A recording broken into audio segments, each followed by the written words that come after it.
Masih tingginya angka kematian ibu, bayi, dan anak menjadi masalah besar dalam upaya membentuk generasi yang mandiri dan berkualitas. Permasalahan tersebut bukan hanya menjadi tanggung jawab pemerintah, namun juga menjadi tanggung jawab kita sebagai masyarakat. Bagaimana memberdayakan masyarakat di bidang kesehatan dan mengapa hal tersebut penting untuk dilakukan?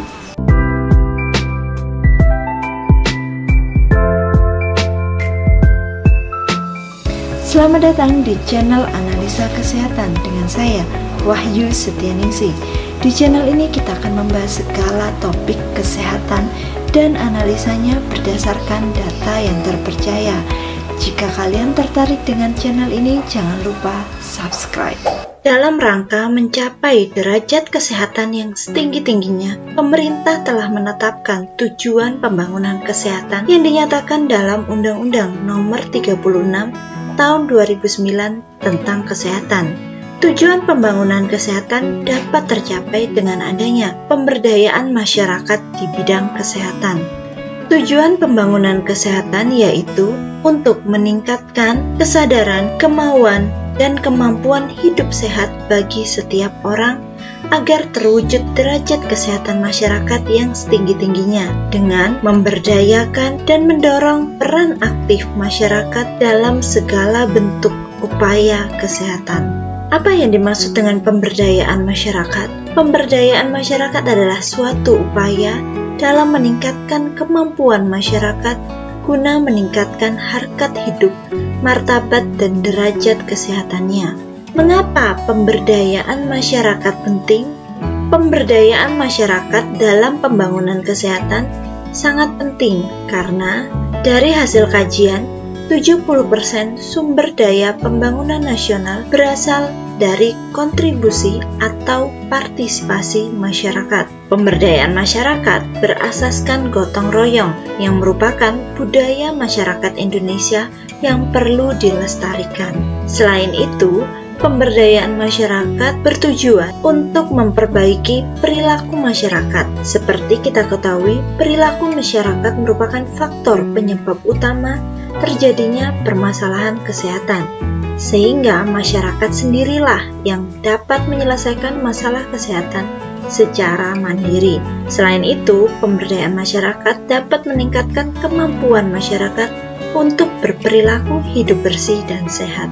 Pemberdayaan masyarakat dapat mengoptimalkan sumber daya manusia dan potensi yang ada di masyarakat. Upaya untuk mengatasi permasalahan kesehatan yang semakin kompleks di masyarakat, sementara adanya keterbatasan sumber daya. Sedangkan masyarakat mempunyai potensi yang cukup besar untuk dapat dimobilisasi dalam upaya pencegahan di wilayahnya.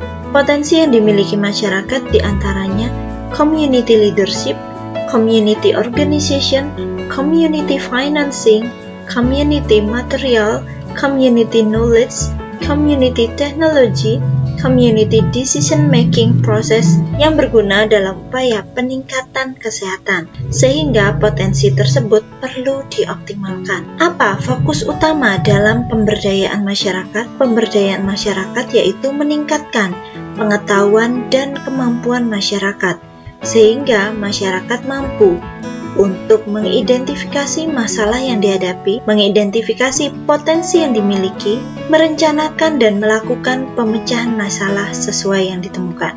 Sehingga fokus utama dari pemberdayaan masyarakat itu adalah meningkatnya perubahan perilaku dan kemandirian masyarakat untuk hidup bersih dan sehat, deteksi dini, dan penanggulangan masalah kesehatan.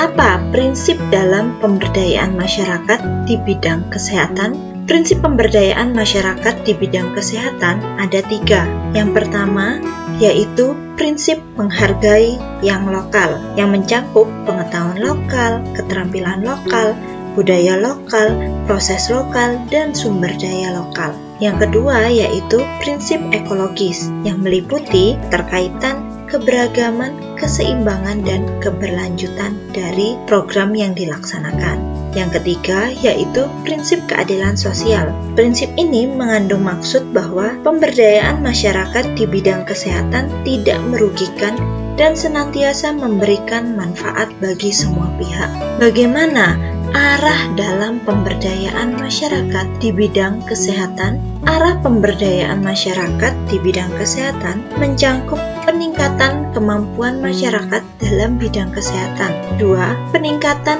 mutu lingkungan hidup yang dapat menjamin kesehatan.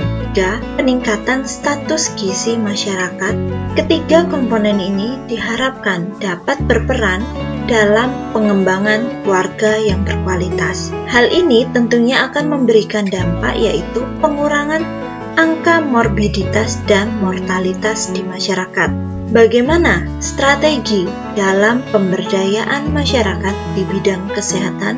Dalam strategi pemberdayaan masyarakat, mungkin sebagian orang akan ada pada tahapan di mana bertanya, apakah itu masalah? Apakah masalah itu perlu diselesaikan? Dan pertanyaan lainnya. Sehingga strategi pemberdayaan masyarakat yang dilakukan pertama kali adalah peningkatan kesadaran masyarakat. Sehingga masyarakat sadar akan masalah yang terjadi, masalah perlu penyelesaian, dan bergerak untuk penyelesaian itu. Untuk memperkuat kesadaran masyarakat, perlu adanya pemaparan masalah yang mencakup kajian masalah kesehatan, analisis resiko kesehatan, pemetaan resiko kesehatan, dan penyusunan rencana pengurangan resiko kesehatan. 2. Yaitu pengembangan pengorganisasian masyarakat.